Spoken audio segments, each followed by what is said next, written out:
Assalamualaikum warahmatullahi wabarakatuh. Waalaikumsalam.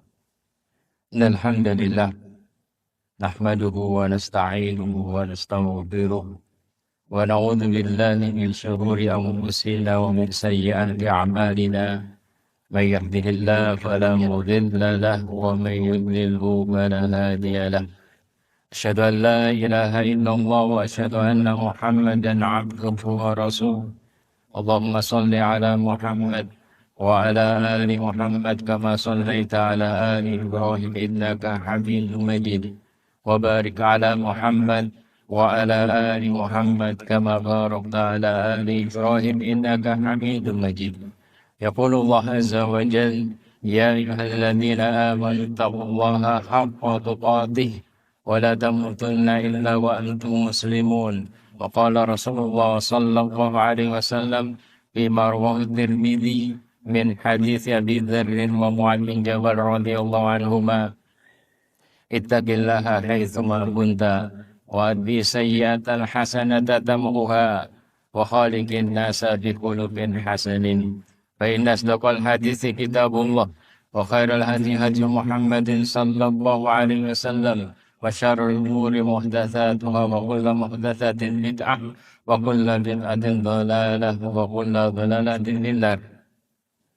Yang kami hormati Ketua Takmir Masjid beserta jajarannya, yang kami hormati pimpinan ranting Muhammadiyah beserta jajarannya, kawan-kawan remaja Masjid Taqwa Muhammadiyah Stayulawas, dan para hadirin jamaah rahimahumullah.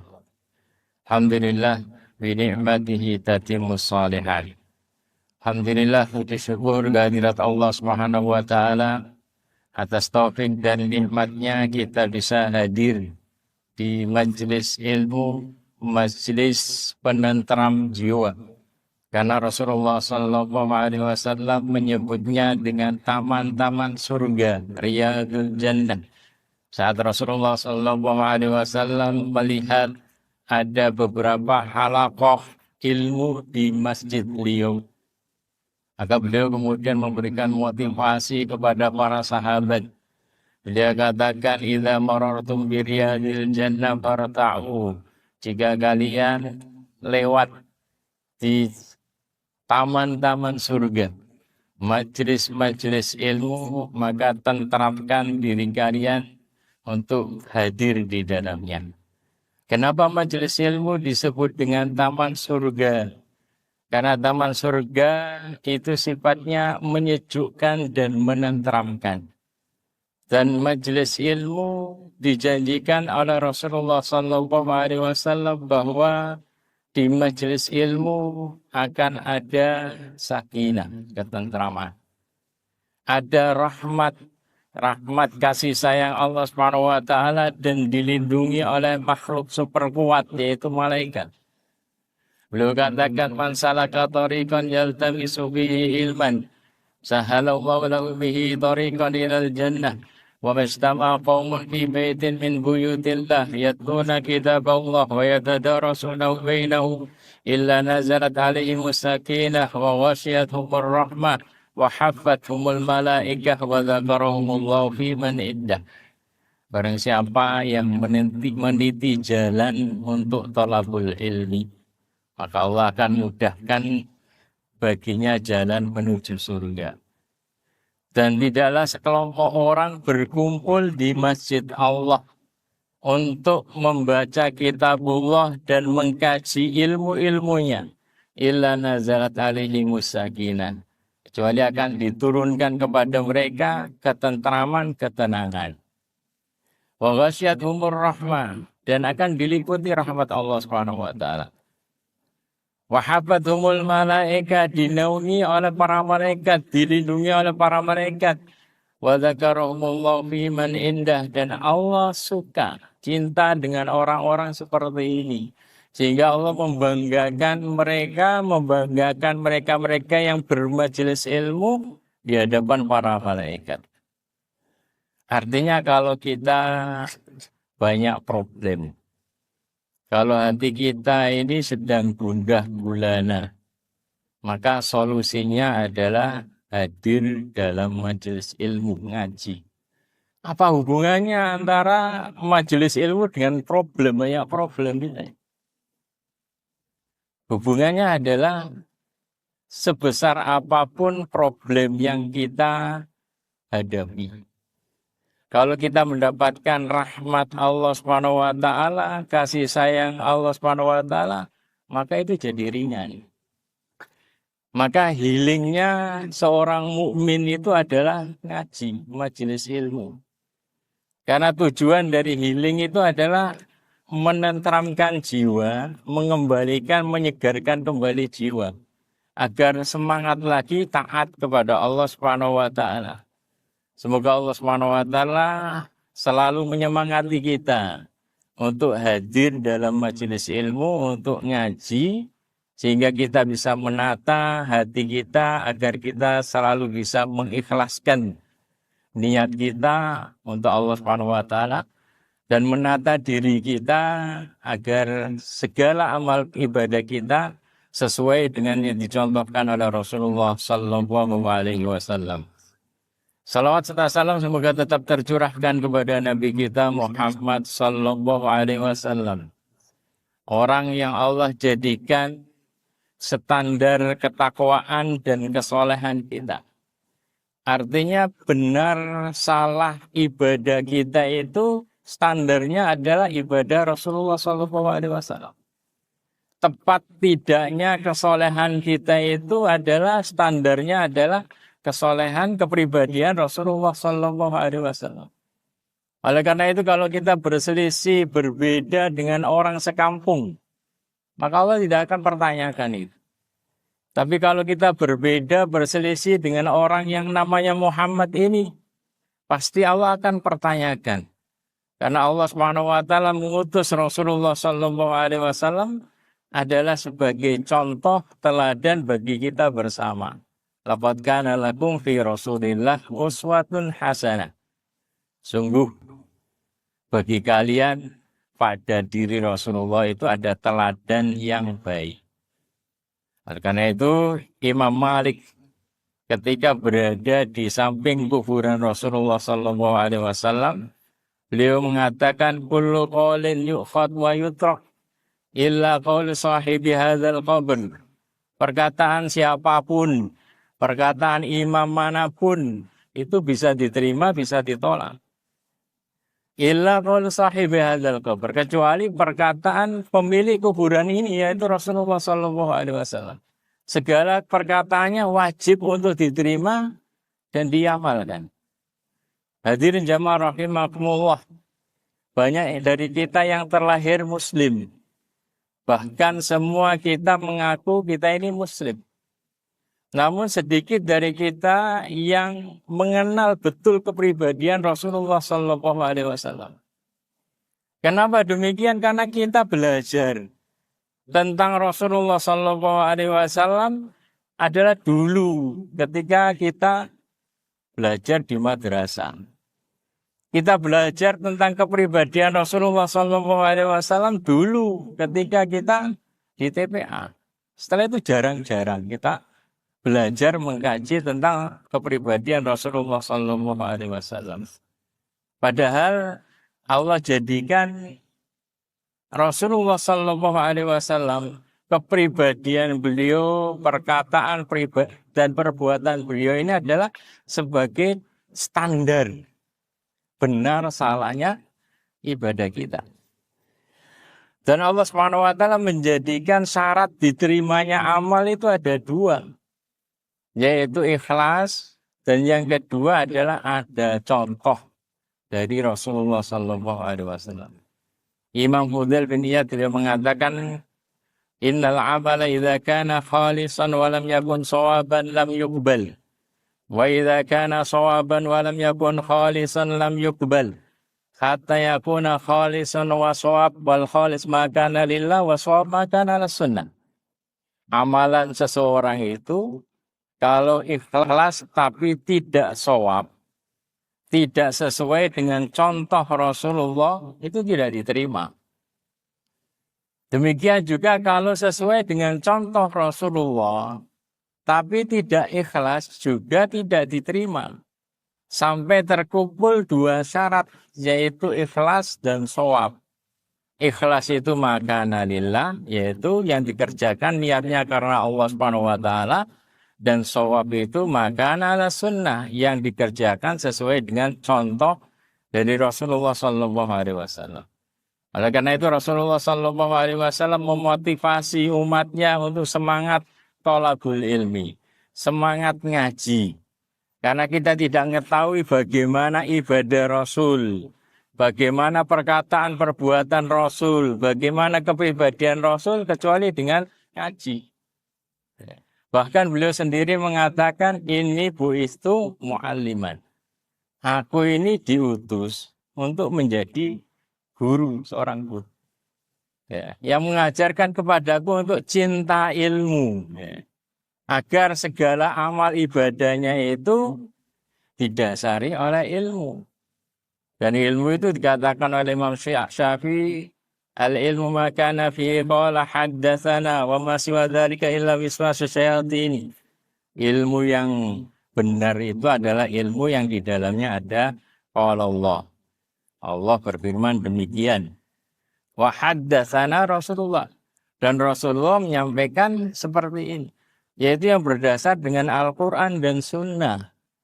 Dan inilah yang mendasari pembahasan kita pada malam hari ini, yaitu membedah kesialan atau keutamaan bulan Syuro. Artinya standarnya itu harus jelas. Apakah bulan ini mulia atau sial, standarnya itu jelas, yaitu bagaimana Rasulullah memandangnya. Bukan menurut fulan atau menurut siapa, tapi karena kita umat Islam ya menurut Rasulullah. Demikian juga cara memuliakan itu juga harus merujuk kepada contoh dari Rasulullah SAW. Karena terkadang seseorang itu yakin percaya ini mulia, ini sangat utama. Tapi cara dia muliakannya itu terserah dia, sehingga banyak ngawurnya, nggak ada contoh dari Rasulullah. Itulah yang namanya mitos. Ya. Hadirin jamaah rahimakumullah. Kita adalah umat Rasulullah Sallallahu Alaihi Wasallam, umat akhir zaman, umat yang memiliki keterbatasan, yang Allah kasih keterbatasan secara umur. Karena Rasulullah sendiri mengatakan, a'maru ummati ma baina sittin ila sab'in. Umur umatku itu antara 60 atau 70. Wa qallu ma yajuzu dzalik. Sedikit yang melebihi itu. Artinya kita dibatasi. Berbeda dengan umur umat-umat terdahulu. Umur mereka hingga 1000 tahun, 1500 tahun. Artinya 20 kali lipat dari umur kita. Dan kita juga diberi keterbatasan secara kekuatan. Kalau umat terdahulu sangat kuat sekali. Badannya besar, kuat. Sehingga ketika ibadah juga lama, panjang. Sedangkan kita nggak seberapa kuat. Ada keterbatasan. Ada keterbatasan juga secara kekayaan. Namun Allah SWT Maha Adil. Allah kasih kita keterbatasan, tapi Allah SWT sediakan bagi kita keistimewaan-keistimewaan tempat dan waktu. Artinya ada tempat-tempat yang dimana kita kalau beramal di dalamnya Allah lipat gandakan menjadi banyak. Ada waktu-waktu yang ketika kita beramal soleh di dalamnya, maka Allah lipatkan gandakan jadi banyak sekali. Keutamaan tempat seperti Mekah dan Madinah, Masjidil Haram dan Masjid Nabawi. Yang mana kalau kita beribadah sholat di Masjidil Haram dilipat gandakan menjadi 100.000 kali lipat. Kalau tadi umur kita hanya mungkin kalah 20 kali lipat, umur terdahulu itu 20 lipatnya kita. Tapi ini tempat. Keutamaan Mekah ketika kita ibadah di Masjidil Haram dilipat gandakan bukan hanya 20, tapi 100.000. Kalau di Masjid Nabawi itu 1000 rakaat sholat di dalamnya dibandingkan dengan sholat-sholat yang lainnya. Artinya sangat merugi sekali. Orang yang Allah lapangkan rezekinya, akan tapi tidak dia manfaatkan, tidak dia gunakan untuk bisa beribadah di Masjidil Haram atau Masjid Nabawi. Kenapa? Karena ini kesempatan bagi kita untuk melipat gandakan amal. Karena umur kita terbatas, kekuatan kita terbatas. Adapun keutamaan waktu, Allah SWT sediakan ada beberapa waktu yang Allah istimewakan.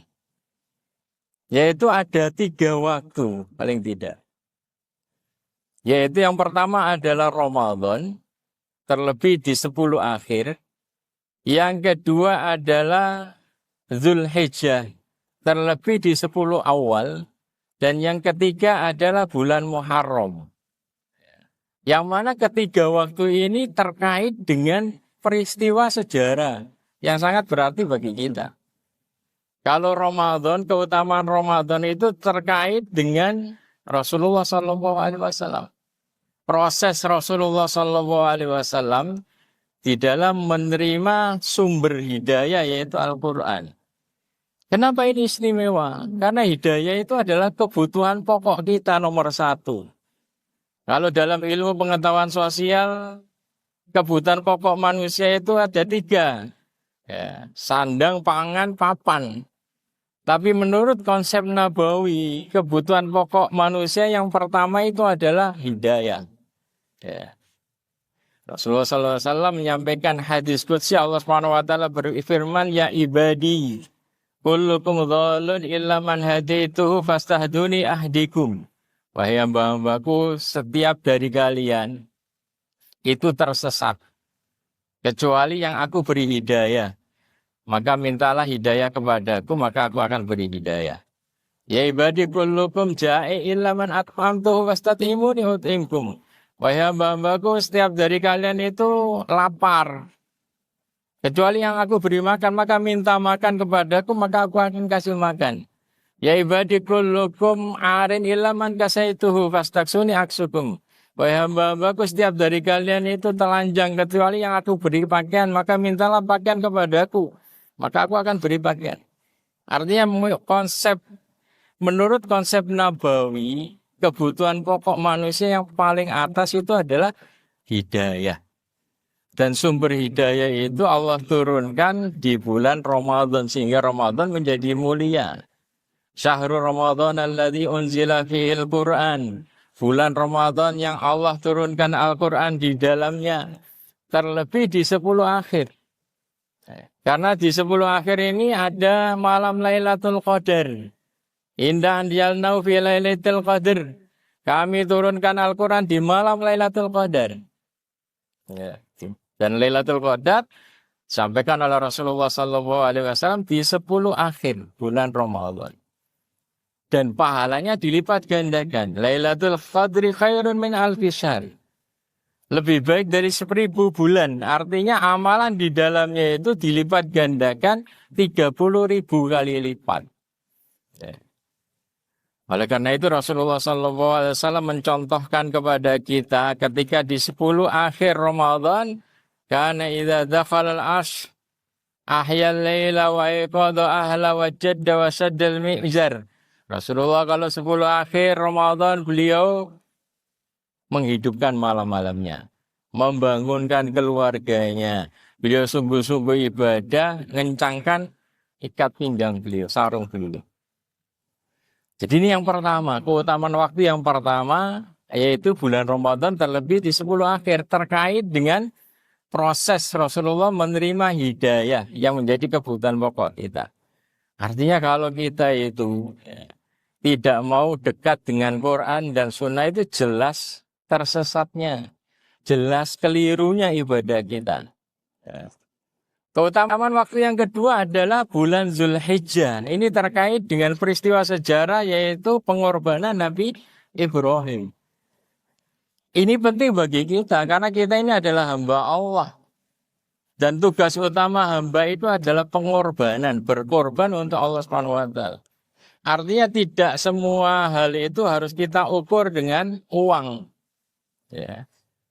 Karena kalau kita ukur dengan uang, maka kita akan berat untuk berkorban. Karena berkorban itu tanpa pamrih. Ya. Karena ini ada tugas kita sebagai hamba, maka kita berkorban harta, berkorban waktu, dan yang lainnya tanpa pamrih, tanpa hitung-hitungan. Ya. Kenapa ini utama? Karena Nabi Ibrahim, beliau menerima wahyu dalam mimpi itu menyembelih Nabi Ismail itu pada malam 8 Zulhijjah. Tapi beliau besoknya masih ragu apakah ini benar ataukah tidak. Kok wahyu kok disuruh menyembelih Nabi Ismail. Maka Nabi Ibrahim berdoa kepada Allah agar dimimpikan lagi pada malam berikutnya. Maka kemudian beliau malam 9 itu mimpi lagi nyembelih Nabi Ismail. Berarti ini yakin benar. Ini wahyu dari Allah SWT. Makanya 9 Zulhijjah itu disebut Yaum Arafah. Ya, Nabi Ibrahim yakin tahu betul ini adalah wahyu dari Allah SWT. Ke-10 baru beliau mempraktekkan hal tersebut. Ya. Dan ini keutamaan waktu di 10 awal Zulhijjah ini disampaikan oleh Rasulullah SAW agar kita betul-betul memanfaatkannya. Ini waktu pelipat gandaan amal. Rasulullah SAW mengatakan, "Ma min ayyam al-amal salih fihi ahabbu ila Allah min hadhihi al-ayyam yani ayyam al-ashr." Qila ya Rasulullah, walal jihad fi sabilillah, qala walal jihad fi sabilillah. Illa rajulun kharaja bi nafsihi wa malihi wa lam yarji bi dzalika min syai'. Ya. Tidak ada hari-hari yang amal soleh di dalamnya lebih Allah cintai daripada mengerjakan amal soleh di 10 awal bulan Zulhijjah. Para sahabat bertanya, ya Rasulullah termasuk jihad fisabilillah? Kata beliau termasuk lebih afdal daripada jihad fisabilillah. Kecuali seseorang keluar berjihad dengan harta dan jiwanya dan dia tidak balik lagi.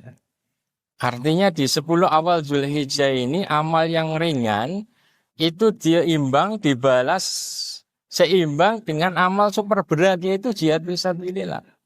Zikir ditulis diberi pahala seperti jihad fisabilillah dan amal soleh yang lainnya. Dan yang ketiga yang terkait dengan pembahasan kita pada malam hari ini adalah keutamaan Muharram. Artinya bulan Muharram itu adalah bulan yang sangat mulia sekali. Apa yang menjadi peristiwa sejarah yang menjadikan ini juga menjadi mulia? Yaitu terkait dengan perjuangan Nabi Musa ya, untuk membebaskan Bani Israel dari penjajahan Fir'aun, penindasan Fir'aun. Jadi ketika Rasulullah SAW datang ke Madinah, maka disampaikan kepada beliau, ya Rasulullah, orang Yahudi itu pada tanggal 10 itu mereka puasa. 10 Muharram itu mereka biasa puasa. Itu hari Asyura. Maka beliau memerintahkan untuk bertanya kepada mereka, kenapa mereka berpuasa 10 Muharram. Maka setelah ditanya, mereka menjawab, hada yaumun salih. Najallahu Bani Israel min aduwihim. Fasamahu Musa syukron. Ya. Pada 10 Muharram ini adalah hari yang sangat baik. Yaitu hari Allah SWT membebaskan Bani Israel dari musuhnya, yaitu Fir'aun. Oleh karena itu Nabi Musa berpuasa pada hari Asyura 10 Muharram sebagai bentuk syukur kepada Allah SWT. Maka Rasulullah SAW mengatakan nahnu ahabbu bi Musa minhum. Kita umat Islam lebih berhak terhadap Nabi Musa. Maka fanahnu nasumu, kita akan puasa 10 Muharram ta'ziman lahu sebagai bentuk pengagungan kita. Artinya bulan Muharram ini bulan yang mulia, terlebih hari Asyura. Kenapa? Karena ini berkaitan dengan perjuangan Nabi Musa. Dan ini sangat berarti bagi kita. Artinya apa? Karena kalau motivasinya itu berjuang dan kita terapkan dalam kehidupan kita sehari-hari, maka akan sangat bagus sekali. Sangat bagus untuk bernegara, berorganisasi, dan yang lainnya. Para pendahulu kita dalam memperjuangkan negara ini, mereka berjuang. Sehingga bahu-membahu semangat memperbaiki. Berbeda kalau spiritnya. Motivasinya itu menikmati. Maka isinya adalah cari jatah. Ya, sikut kanan kiri mengamankan kursinya. Demikian juga dalam berorganisasi. Demikian juga kita, kalau kita terapkan dalam kehidupan sehari-hari, spirit perjuangan ini sangat bermanfaat bagi kita. Karena hidup kita bukan sekedar menikmati, tapi kita harus semangat menumpuk dan menumpuk amal. Beramal dan beramal. Menikmatinya nanti di surga, di jannah. Dan target perjuangan kita bukan hanya dunia. Tapi target perjuangan kita itu adalah selamat dari neraka dan masuk surga. Ya.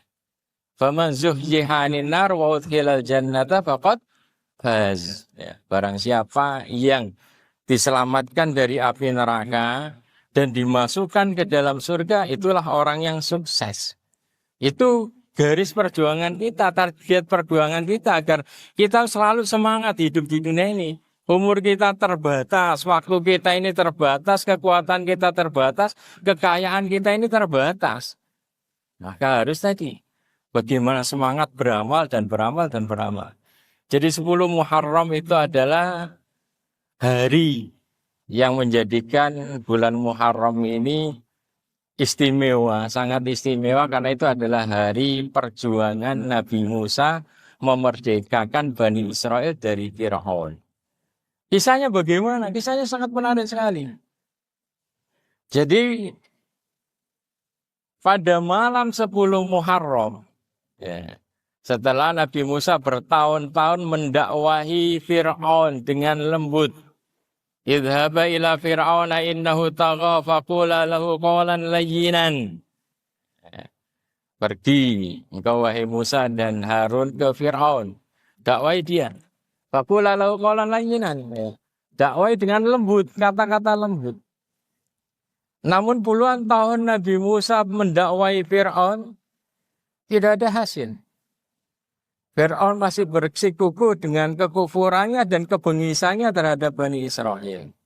Maka pada malam hari 10 Muharram, Allah mewahyukan kepada Nabi Musa untuk mengajak Bani Israel hijrah. Meninggalkan Mesir, ya, keluar dari Mesir. Beliau sampaikan kepada Bani Israel untuk keluar dari Mesir malam itu.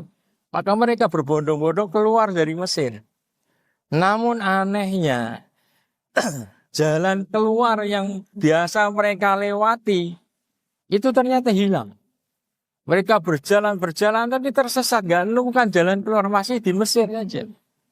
Maka Nabi Musa kemudian mengumpulkan ulama Bani Israel dan beliau bertanya kepada mereka, kenapa ini kita kok selalu tersesat, nggak bisa keluar dari Mesir? Maka para ulama Bani Israel kemudian mengatakan, ya, kayaknya ini benar apa yang disampaikan oleh Nabi Yusuf dahulu. Karena Nabi Yusuf dahulu menjelang wafat itu mengambil perjanjian dari Bani Israel. Nabi Musa bertanya, apa isi perjanjiannya? Mereka menjawab, Allah nakhruja min Misra hatta nangkula idhomah. Agar kita tidak keluar, Bani Israel tidak keluar dari Mesir. Jadi kisahnya kan dulu mereka tinggalnya di Palestina. Ketika Nabi Yusuf itu dimasukkan ke sumur, ditemukan orang Mesir, dijual. Maka kemudian sampai menjadi menteri keuangannya Mesir. Ketika terjadi paceklik, kemudian beliau menyuruh keluarganya Bani Israel itu untuk tinggal di Mesir. Udkhulu Misr, ya, tinggal di Mesir. Tapi kemudian Nabi Yusuf mengambil perjanjian itu. Kalian saya undang ke sini, kita bareng-bareng tinggal di Mesir. Nanti kalau janji kalian tidak meninggalkan Mesir kecuali hatta nangkula idhamah, kecuali membawa tulangnya Nabi Yusuf yang sudah meninggal dalam kuburan. Bawa pergi dari Mesir, dibawa balik ke Palestina. Cuman yang menjadi kebingungan adalah tidak ada dari mereka yang mengetahui kuburan Nabi Yusuf. Puluhan tahun Nabi Musa tinggal di Mesir, dia tidak pernah tahu di mana kuburan Nabi Yusuf.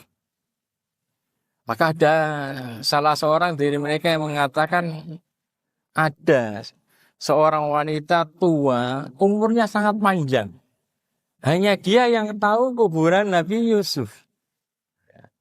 Maka kemudian Nabi Musa memerintahkan beberapa orang untuk membawa nenek tua ini. Setelah dihadirkan, maka Nabi Musa berkata kepada nenek tua ini, "Dullini ala qabri Yusuf." Tunjukkan kepadaku kuburan Nabi Yusuf agar kita bisa keluar dari Mesir malam ini. Maka nenek tua ini mengatakan, "Tidak. Saya tidak akan menunjukkan sampai engkau kabulkan satu permintaanku." Nenek tua ini sangat cerdas. Karena dia tahu di hadapan dia ini adalah seorang nabi yang doanya mustajab. Seorang kalimur rahman, nabi yang diberi keistimewaan bisa langsung ngobrol dengan Allah Subhanahu wa taala. Maka dia manfaatkan itu, dia tidak minta permintaan terkait dengan dunia. Dia tidak minta dikembalikan muda, dikembalikan cantik, diberi harta, tidak. Dia manfaatkan agar bisa abadi dalam tempat yang paling mulia, yaitu surga. Maka Nabi Musa bertanya kepada nenek ini, "Apa permintaan?" Dia menjawab, "Aku numa'aka fil jannah." Aku bisa bersamamu nanti di surga. Itu satu permintaan. Karena surganya Nabi itu surga yang paling tinggi. Dan inilah yang kemudian sering disampaikan Rasulullah kepada para sahabat untuk memotivasi. Kalau mau minta yang seperti ini loh. Jangan minta yang remeh-remeh. Seperti dalam riwayat, Najala Rasulullah sallallahu alaihi wasallam bi Arabiyyin fa akramah. Rasulullah sallallahu alaihi wasallam dalam sebuah perjalanan di padang pasir beliau singgah. Ya, jadi beliau di padang pasir ini kan nggak ada warung, ya, nggak ada orang jualan supermarket dan yang lain, nggak ada padang pasir. Sehingga kalau butuh air susah. Namun beliau bertemu dengan seorang badui, dan badui ini mempersilahkan, menawarkan kepada Rasulullah untuk singgah di rumahnya. Dan Rasulullah singgah. Fa'akromah. Dan badui ini sangat memuliakan Rasulullah. Dia sembelihkan kambing kemudian dihidangkan kepada Rasulullah. Dan Rasulullah itu orangnya kalau ada orang berbuat baik kepada beliau, pasti beliau balas dengan setimpal atau lebih dari itu. Maka setelah menikmati hidangan tersebut, maka Rasulullah berkata kepada badui ini, "Tahadna i'tina." Kamu janji kepadaku, kamu kalau ke Madinah mampir ke tempatku. Ya, aku akan balas kebaikan. Maka benar, ketika badui ini datang ke Madinah, dia mampir kepada Rasulullah SAW, Rasulullah jamu, dan Rasulullah katakan, "Sal hajatak." Ya, sampaikan kepadaku apa hajatmu, mintalah apa yang kau butuhkan. Maka badui ini mengatakan, "Naqah birahliha wa ahnuz yahlibuha ahli." Saya minta ini ya Rasulullah, minta unta beserta pelananya dan beberapa ekor kambing agar susunya bisa diperah oleh keluarga. Maka Rasulullah SAW menyampaikan, "Ajiztum an takunu misla ajuzi Bani Israel." Kenapa kok kalian kalah dengan wanita tua Bani Israel? Kalau mau minta yang tinggi, mintalah surga. Idza sa'altum fasalul jannah. Kalau minta surga. Kalau minta surga jangan nanggung-nanggung, minta yang paling tinggi. Fas'alul firdaus ala, minta surga firdaus. Karena surga firdaus itu adalah surga yang paling tinggi. Jadi pelajaran dari nenek tua ini itu kemudian beliau sering sampaikan kepada para sahabat agar punya visi itu ya seperti itulah. Ya, jangan nanggung bahagia itu. Bahagia itu yaitu nanti di akhirat bisa berada di jannah. Jadi Nabi Musa ketika disampaikan permintaan seperti itu beliau kaget. Karena surga bukan milik Nabi Musa. Maka beliau minta waktu untuk menjawabnya. Beliau kemudian komunikasi dengan Allah Subhanahu wa taala karena beliau kalimur rahman. Nabi yang bisa berbicara langsung diizinkan bicara langsung dengan Allah. Dan Allah menyampaikan agar Nabi Musa mengiyakan permintaan tersebut. Ya. Dan Nabi Musa mengiyakan permintaan tersebut dan beliau minta agar ditunjukkan kuburan Nabi Yusuf. Maka nenek ini menunjukkan di sebuah danau kecil atau genangan air. Kemudian dia katakan keringkan airnya. Maka Bani Israel tanya jumlahnya banyak langsung segera dikeringkan. Setelah kering maka nenek ini mengatakan menunjuk di sini, gali di sini. Maka setelah digali ternyata benar. Di situ ada jasad Nabi Yusuf yang masih utuh. Karena tanah bagaimana dalam riwayat Allah harramal arda antakula asyadal anbiya Allah para nabi. Masih utuh jasadnya Nabi Yusuf. Ketika diangkat keajaiban itu muncul. Tiba-tiba jalan keluar menuju tadi arah balik sangat terang benderang. Gerak cepat menuju ke jalur keluar tersebut. Dan Fir'aun ketika mengetahui Bani Israil meninggalkan maka dia memerintahkan semua pasukannya untuk mengejar bersama. Maka ketika di pagi hari mereka sampai di Laut Merah. Mereka sampai di Laut Merah dan mereka lihat ke belakang ternyata pasukan Fir'aun dekat. Maka dalam Al-Quran falamma tara'al jam'an qala Musa inna lamudrakun, ketika sudah ketemu dua pasukan ini. Maka kawan Nabi Musa ini berkata kepada Nabi Musa, habis kita ini hari ini. Karena Fir'aun sudah di belakang kita dan depan kita Laut Merah. Tapi Nabi Musa mengajarkan kepada umatnya, kepada kaumnya bagaimana yakin kepada Allah Subhanahu wa taala sebesar apapun problematika, sebesar apapun masalah. Nabi Musa mengatakan, "Kalla innama ya rabbi sayahdi." Itu tidak akan terjadi. Karena Allah bersamaku. Innama ya rabbi. Allah bersama aku dan Tuhanku, Rabbku ini akan selalu memberikan jalan petunjuk, memberikan solusi. Maka seorang pemimpin harus seperti ini. Harus punya keyakinan kuat sehingga bisa menenangkan anak buahnya. Maka Allah Subhanahu wa taala kemudian mengatakan, "Fa'auhayna ila Musa an idrib bi'asakal bahra." Kemudian kami wahyukan kepada Musa untuk memukulkan tongkatnya ke Laut Merah tersebut. Maka terbelahlah menjadi 12 jalan. Satu jalan. Karena satu jalan akan prosesnya lama. Dan Bani Israel itu ada 12 kabilah. Makanya 12 jalan sehingga perginya dari situ. Dan Fir'aun mengejar sampai di kembalikan Kera itu dan menelan Fir'aun dan bala tentaranya.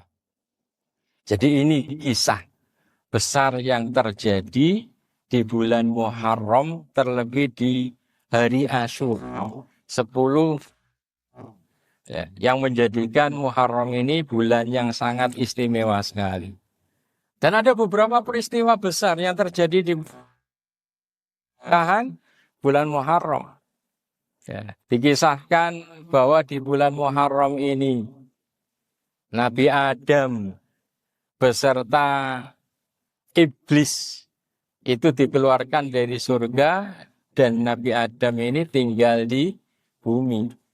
Artinya Muharram itu adalah awal peradaban manusia. Pertama kali yaitu Nabi Adam. Dan juga di bulan Muharram Nabi Nuh mendaratkan kapalnya. Artinya bulan Muharram ini adalah awal peradaban bapak manusia kedua. Karena semua manusia tenggelam kecuali yang berada di Bahtera Nuh. Maka Nabi Nuh ini dijuluki sebagai bapak manusia yang kedua. Yang pertama kan Nabi Adam, yang kedua ini Nuh. Dan di bulan Muharram ini Allah selamatkan Nabi Yunus dari perut ikan. Dan di bulan Muharram ini adalah proses hijrahnya Rasulullah SAW dari Mekah ke Madinah. Hadirin jamaah rahimakumullah. Bulan Muharram ini adalah bulan yang sangat istimewa. Kenapa? Karena satu-satunya bulan yang disandarkan kepada Allah Subhanahu wa taala ini yang menambah keberkahan kemuliaan bulan Muharram. Seperti masjid disandarkan kepada Allah, Baitullah. Al-Qur'an disebut kitabullah sehingga menjadi kitab yang sangat mulia. Demikian juga Muharram. Ini menjadi bulan yang super mulia karena disandarkan kepada Allah Subhanahu wa taala. Rasulullah sallallahu alaihi wasallam mengatakan afdhalus siyam ba'da Ramadan syahrullah al-Muharram. Puasa yang paling afdal setelah Ramadan adalah bulan Allah yaitu al-Muharram. Ya. Ini jadi mulia. Karena bulan itu ada 12 bulan. Yang disandarkan kepada Allah hanya satu yaitu bulan Muharram. Kenapa disebut Muharram yang disuci? Syahrullah al-Muharram ini para ulama memiliki banyak pendapat. Ada yang berpendapat kenapa disebut Muharram yang diharamkan. Mereka mengatakan bahwasanya bulan Muharram ini adalah bulan Allah mengeluarkan iblis dari surga dan mengharamkan iblis masuk ke dalam surga lagi hingga hari kiamat. Ya. Makanya disebut Muharram, yaitu bulan Allah mengharamkan iblis masuk ke dalam jannah. Pendapat yang kedua mengatakan bahwa disebut Muharram, bulan yang diharamkan, yang disucikan, karena di bulan Muharram ini Allah mengharamkan pertumpahan darah. Jadi orang jahiliyah ini kan suka perang. Dan mereka sangat memuliakan bulan Muharram ini. Jadi kalau ada orang mendolimi bapaknya, maka dia biarkan di bulan Muharram. Dia tunggu membalasnya nanti setelah selesai bulan Muharram. Itu bentuk pemuliaan mereka kepada bulan Muharram. Jadi bulan Muharram ini adalah bulan diharapkan pertumpahan darah. Diharamkan perang di dalamnya. Dan ini akan menghormati. Sama seperti ya. Jadi berdasarkan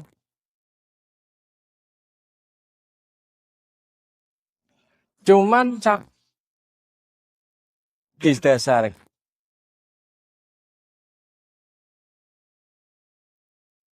kita tidak ngawur biar tidak mitos ya.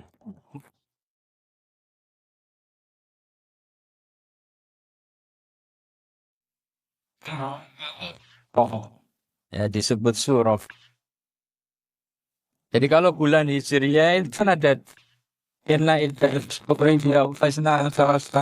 di kitabillah. Jumlah bulan di sisi Allah itu ada 12. Yauma khalaqas samawati wal arda minha arba'atun hurum. Dari 12 bulan ini ada 4 bulan yang disuci. Salah satu di antaranya adalah Muharram. Jadi ada Muharram, Safar, Rabiul Awwal, Rabiul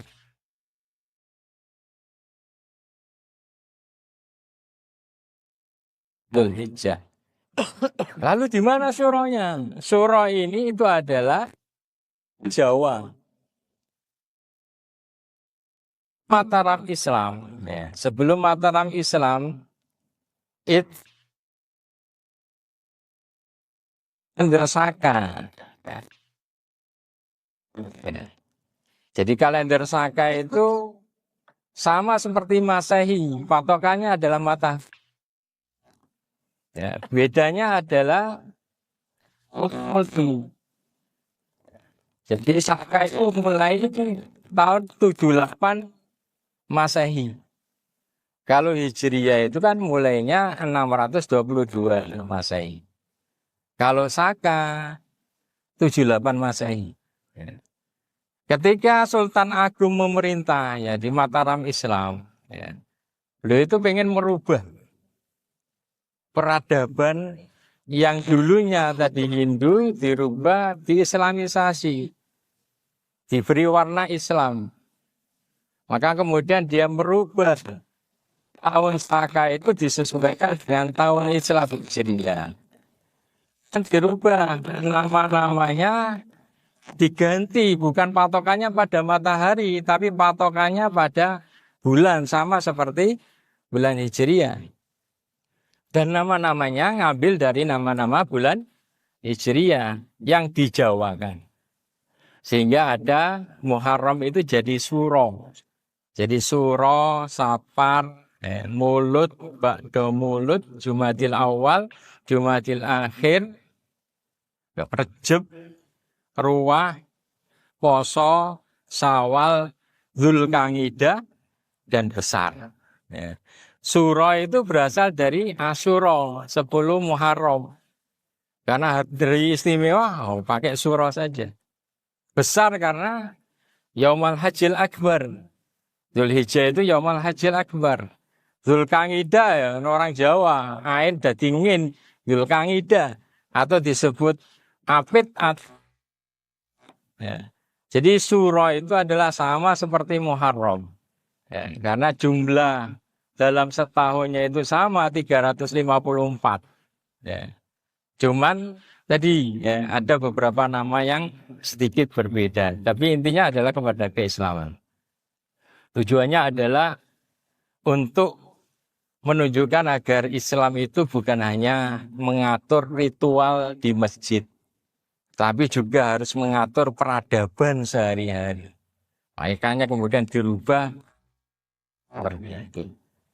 Tapi ada banyak mitos tersebar karena Jawa itu kan keyakinannya kuat kejawanya. Ya. Seperti tadi, kita itu dikatakan benar kalau standarnya jelas yaitu Quran hadis.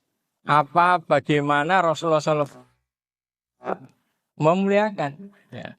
Jadi mungkin mereka memuliakan surah ini tapi tidak pakai dasar Quran dan hadis. Sehingga banyak hal-hal yang ada dasarnya namanya mitos. Atau dalam bahasa hadisnya itu adalah tatoyur. Jadi mengkaitkan suatu, ya, mengkaitkan sesuatu.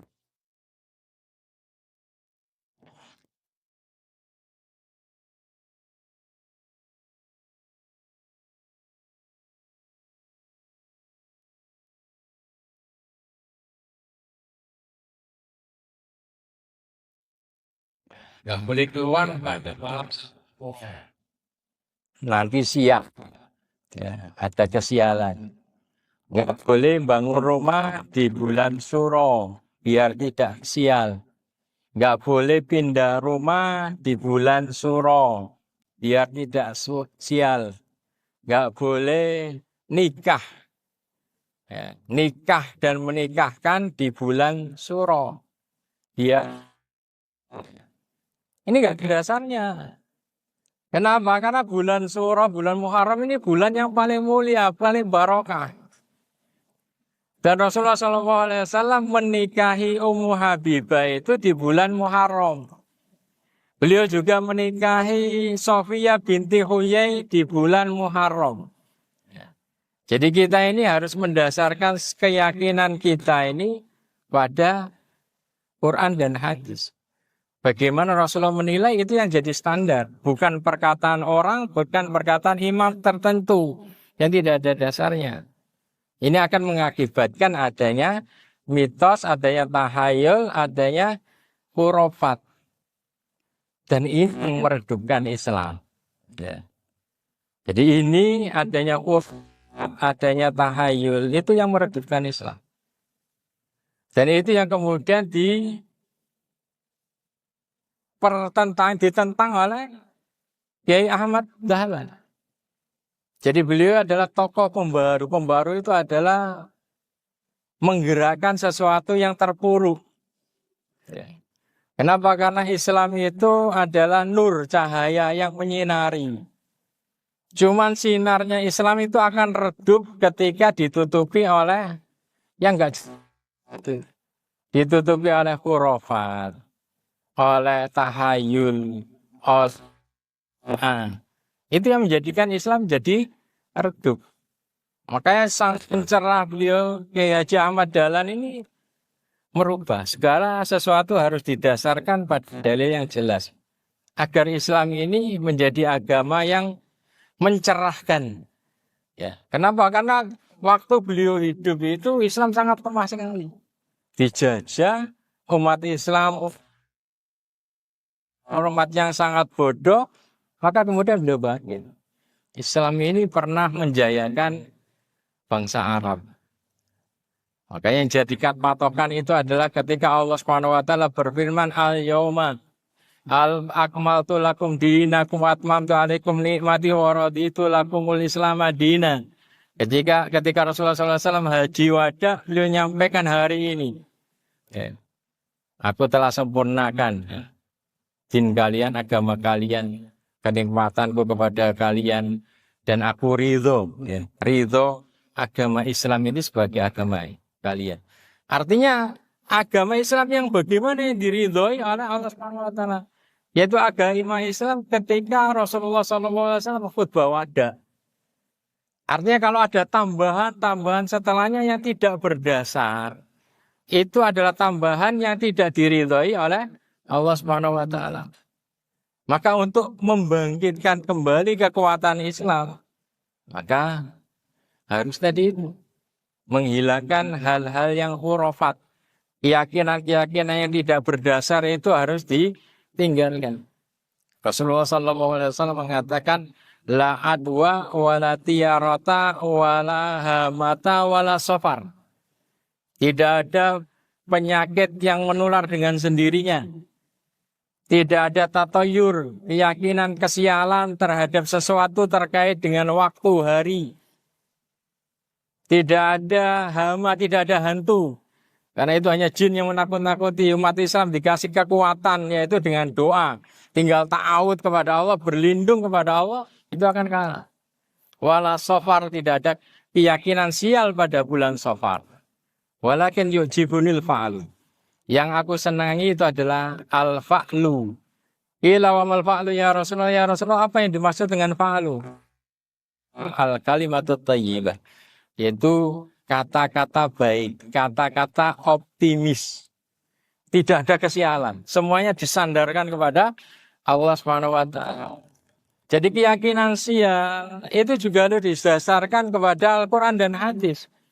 Kalau Al-Quran dan hadis mengatakan ini sial, mendatangkan sial, ya itu sial. Tapi kalau tidak, maka tidak.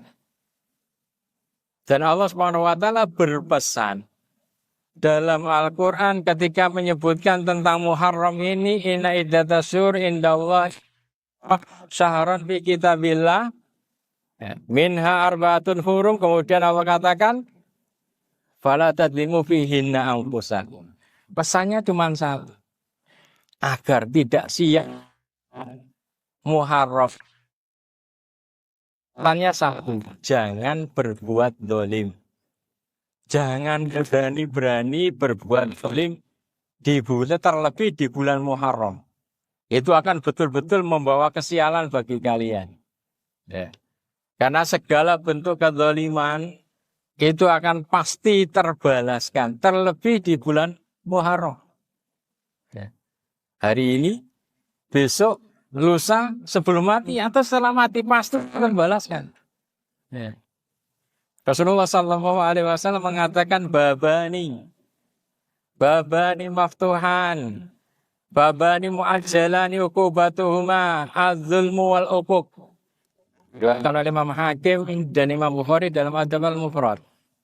Ada dua pintu dosa yang disegerakan di dunia, yaitu zulmu al-baghyu, yaitu kezaliman, dan kepada kedua orang tua. Itu akan balas. Akhir tidak dimaafkan. Kalau dia tidak meminta maaf, tidak maka akan tetap dapat. Ayat Abu Daud, fa'ama yudakhor lahu fil akhirah. Selain hanya di dunia, nanti dia akan disimpankan hukuman bagi dia nanti di akhirat. Jadi satu pesan Allah di bulan Muharram ini, jangan berani-berani berbuat dolim. Rasulullah mengatakan, kulul muslim alal muslim dan muslim terhadap muslim haram, terlindungi dan darahnya. Tidak boleh diambil, kehormatannya tidak boleh dilukai. Kita kalau muslim, maka kita bahagia. Karena harta kita ada hak perlindungan. Harta kita, diri kita, dan kehormatan kita ada hak perlindungan. Dilindungi oleh undang-undang Allah. Dan pasti Allah sendiri akan membalaskan. Ya. Kita nggak boleh mendolimi saudara kita dengan menumpahkan darahnya, dengan mukulnya, menyakitinya. Maluhu, nggak boleh mengambil harta saudara kita dengan cara apapun. Dengan hutang nggak bayar itu nggak boleh. Ya. Rasulullah mengatakan, man akhadha amwalan nas wa huwa yuridu ada'ah ad-dawawan. Wa man akhadhaha wa huwa yuridu itlafah atlafahullah. Barang siapa yang mengambil harta orang lain dan dia berniat, artinya hutang, dan dia berniat betul pengen membayarnya, bantu. Kalau niatnya tulus, betul-betul bersungguh-sungguh, Allah bisa kan dia bayar hutang tersebut. Namun sebaliknya, barang siapa yang mengambil, mendolimi harta orang lain, pinjam kemudian niatnya itlafah, niatnya menghilangkan, enggak mengembalikan, atlafahullah, Allah akan menghilangkan harta orang lain. Harta yang diambil dan gula panas di harta dia ini akan mengobrak-abrik harta kekayaannya, menghilangkan keberkahannya dan yang lainnya. Maka jangan pernah mendolimi saudara kita, termasuk kehormatannya. Ya. Kalau mendolimi diri, tangan, tapi kalau mendolimi kehormatan ini, terkadang seringnya di majelis ta'lim ilmu.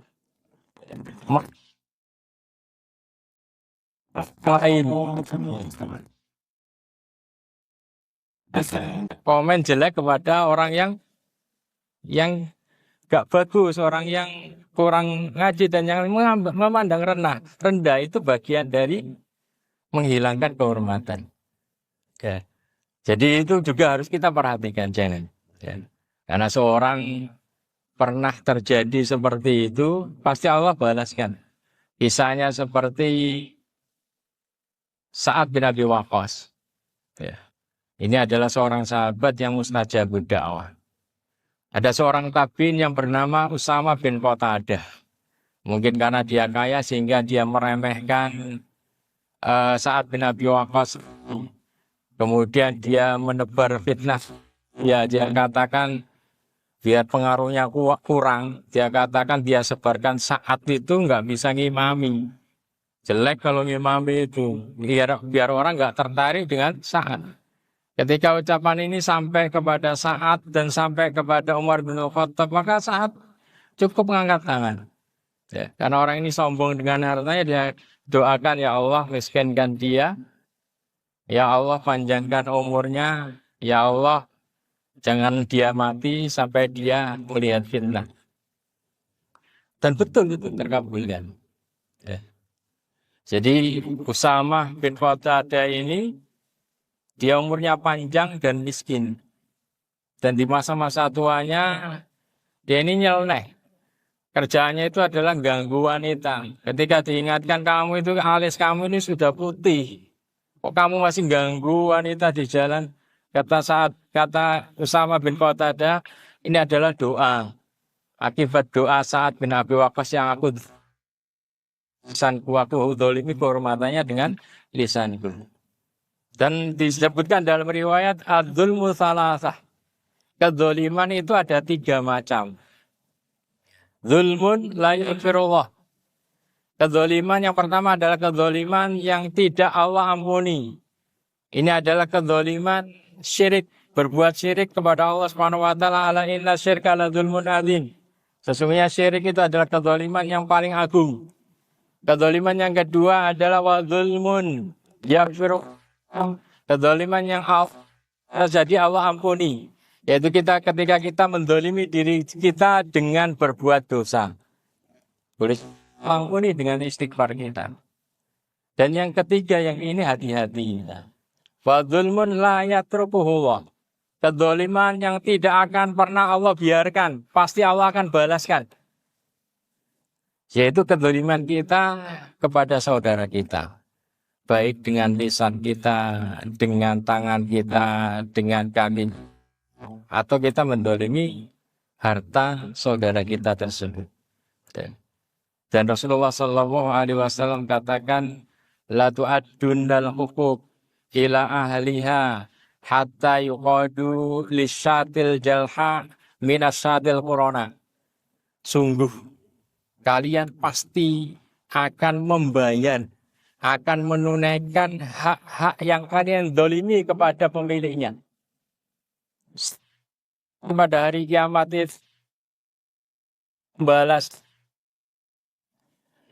kambing yang tidak bertanduk, Allah akan kasih izin untuk membalas kambing yang bertanduk. Biasanya kambing yang bertanduk ini dia nyeruduk kambing yang tidak bertanduk. Ini bagian dari kezaliman. Hewan saja Allah akan balaskan nanti. Tapi kemudian setelah itu selesai, Allah jadikan hewan itu turoba, tanah. Tapi yang manusia ini enggak. Pasti kalian akan membayar hak-hak yang kalian zalimi.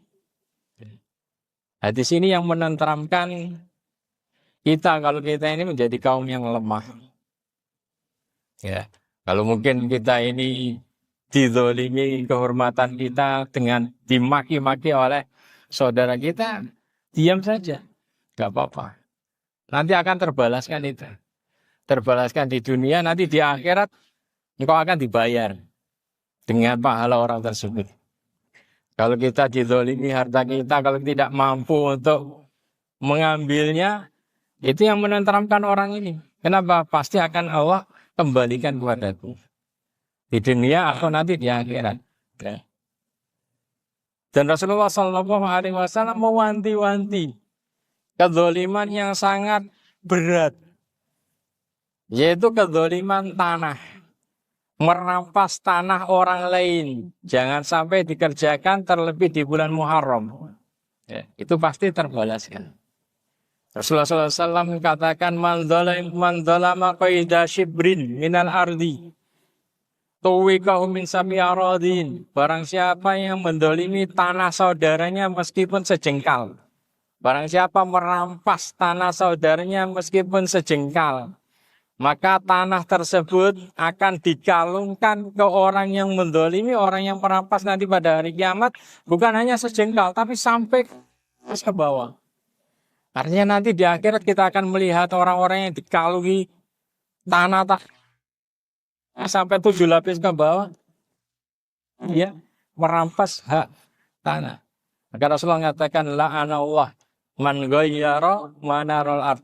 Allah melaknat orang yang menggeser patok tanah. Karena berat. Ya. Maka Rasulullah Shallallahu Alaihi Wasallam ketika mensolati jenazah, beliau mesti tanyakan, alaihi dauni. Orang ini punya hutang enggak? Hanya satu pertanyaan, punya hutang enggak? Ya. Kalau punya hutang, beliau enggak menyolati. Beliau izinkan para sahabat yang lain untuk menyolati. Artinya untuk memberikan pelajaran kepada umatnya. Jangan sampai ya, itu sampai berlanjut di akhirat. Selesai dunia. Mumpung punya bayar di dunia. Kenapa? Karena aku akan tinggalkan harta tersebut. Nanti di akhirat yang bayar itu sudah nggak punya harta, tapi amalan kita. Padahal harta kita yang paling yang berharga satu-satunya di akhirat itu ya pahala tersebut. Kalau pahala tersebut dibayar untuk membayarkan tanggungan tersebut, itu akan menjadi merugi. Itu tujuan seperti itu Rasulullah SAW agar umatnya ini terbebas dari kedzaliman. Hadirin jamaah rahimakumullah. Jadi itu pesan Rasulullah SAW kepada kita bersama. Jangan pernah mendolimi, terlebih di bulan Muharram. Ya. Kenapa? Karena mesti akan terbalaskan.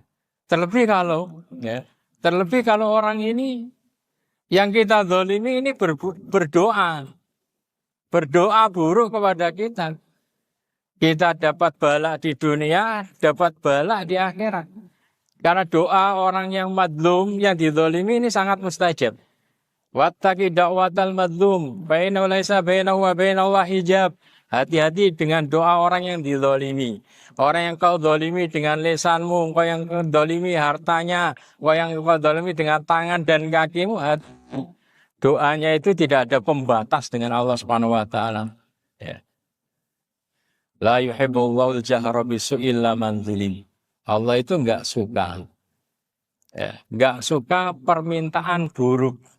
Jadi kalau orang minta buruk, mendoakan buruk kepada orang lain, Allah enggak suka. Allah tidak kabulkan. Illa man zulim. Kecuali doa orang yang dizalimi. Allah terima. Ya. Karena Rasulullah SAW katakan, Mamin muslim yad'u bida'watin laisa biha ismun wala qati'atur rahim illa utiya bi ihdatsalas. Tidaklah seorang muslim berdoa dan memutuskan tali rahim.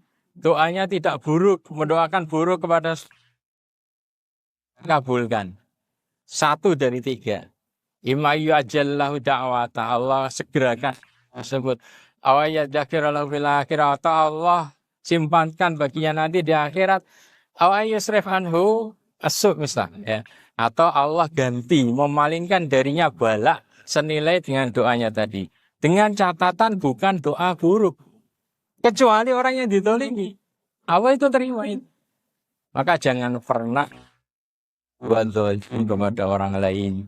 Baik harta, haknya, kehormatannya, maupun dirinya. Jangan pernah kita menyakitinya. Karena al-muslim man salimal muslimuna min lisanihi wa yadi. Muslim itu adalah orang yang orang lain itu selamat dari gangguan lisan dan tangannya. Jadi itu kesialan. Ya. Sial yang Allah wanti-wantikan kepada kita di bulan Muharram. Jangan zalim, terlebih di bulan Muharram. Kemudian selanjutnya adalah bahwa bulan Muharram ini adalah bulan hijrah. Bulan perubahan. Bulan perubah diri.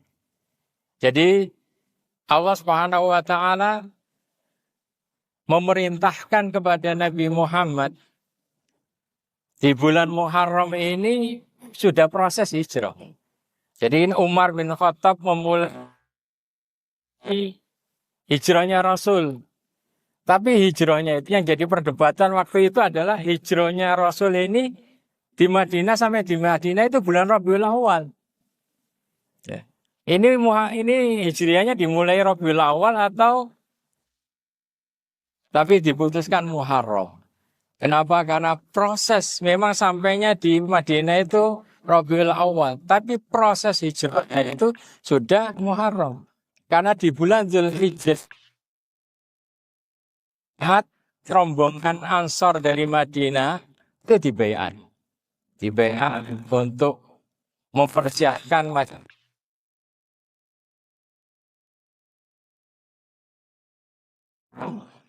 Dan yang menguatkan adalah bahwa rukun Islam dan itu terakhir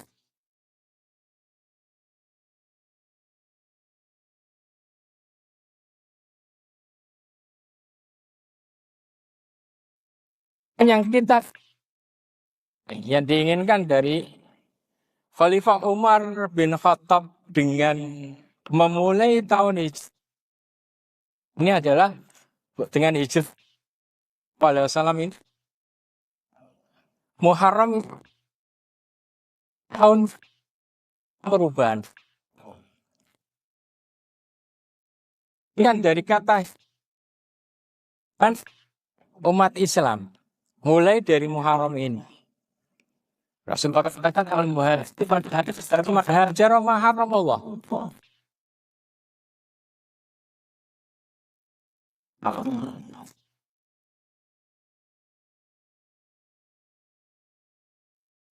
Meninggal diharapkan oleh Allah Subhanahu wa taala. Jadi bukan hijrah tapi berubahnya hati kita untuk menjadi lebih baik. Rasulullah katakan la hijrata ba'dal fathi walakin jihadun wa niyah. Tidak ada hijrah dari Mekah dan Madinah setelah Fathu Makkah. Yang ada adalah jihadun wa niyah, perjuangan untuk berubah dan niat untuk berubah. Itu karena Rasulullah SAW menginginkan dari umatnya bukan mengagungkan bulan kelahirannya, bukan. Tapi beliau menginginkan adalah syariatnya ini yang perubahannya umat agar sesuai dengan kepribadian Rasulullah SAW. Berubah menjadi lebih baik. Dan Allah SWT itu sangat menanti kita untuk berubah, mendekat kepada Allah Subhanahu wa taala. Allah katakan alam ya'ni lilladzina amanu an tahsya'a qulubuhum li dzikrillah.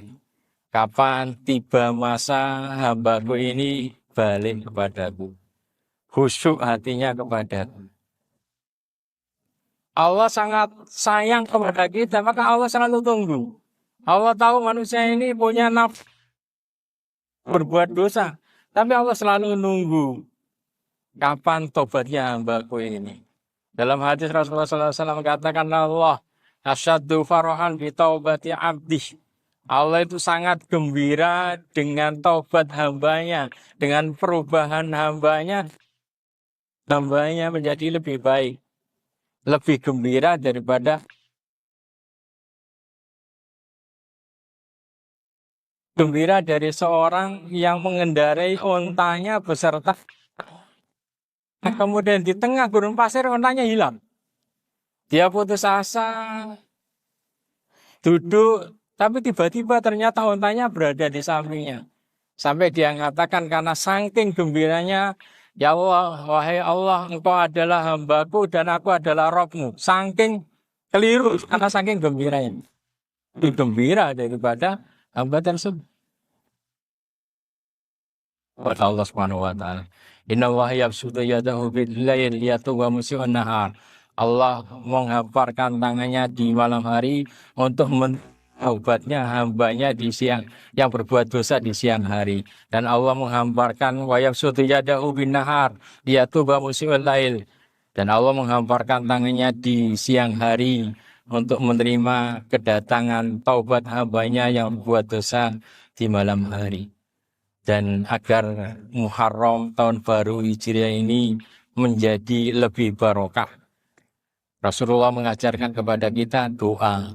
Bukan hanya ucapan selamat tahun baru Hijriah.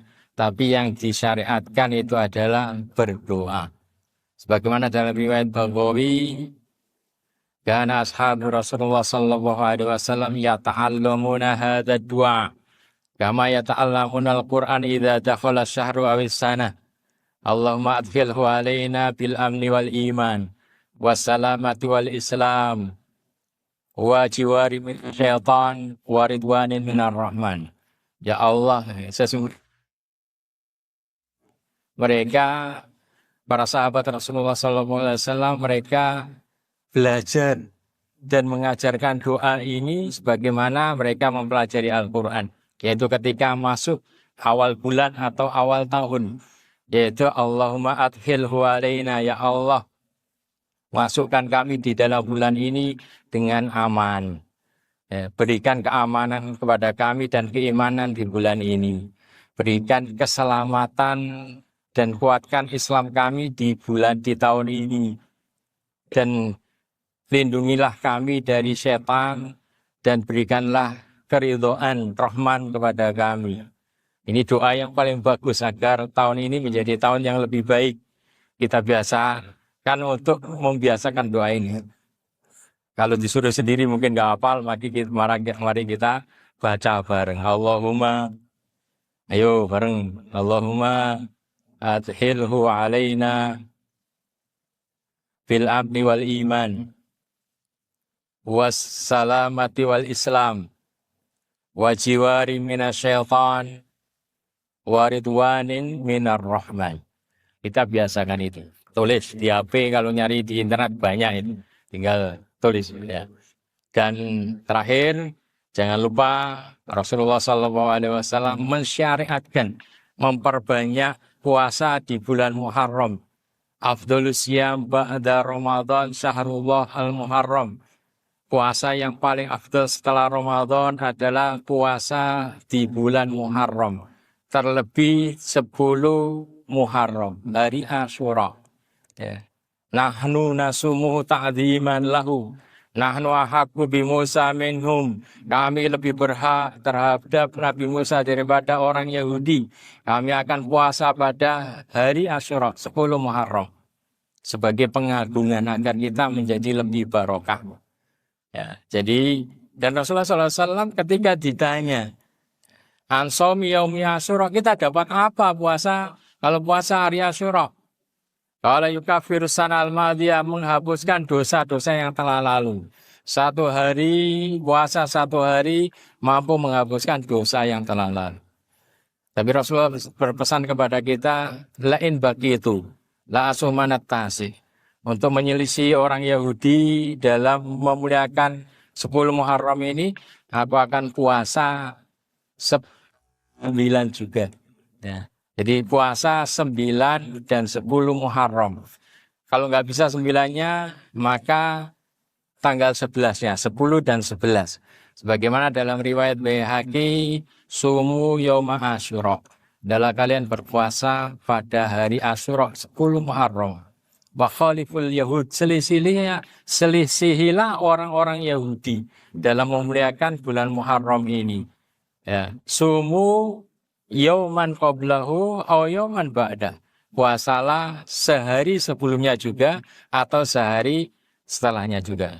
Semoga ini bermanfaat bagi kita, menghilangkan segala bentuk keyakinan sial di bulan Muharram, karena ini adalah bulan yang paling barokah, yang sangat utama, dan mari kita banyak beramal soleh di dalamnya agar Allah Subhanahu wa taala melipat gandakan pahala kita di bulan Muharram ini, karena umur kita terbatas, waktu kita terbatas, kekayaan kita terbatas, dan kekuatan kita terbatas, dan kematian itu pasti.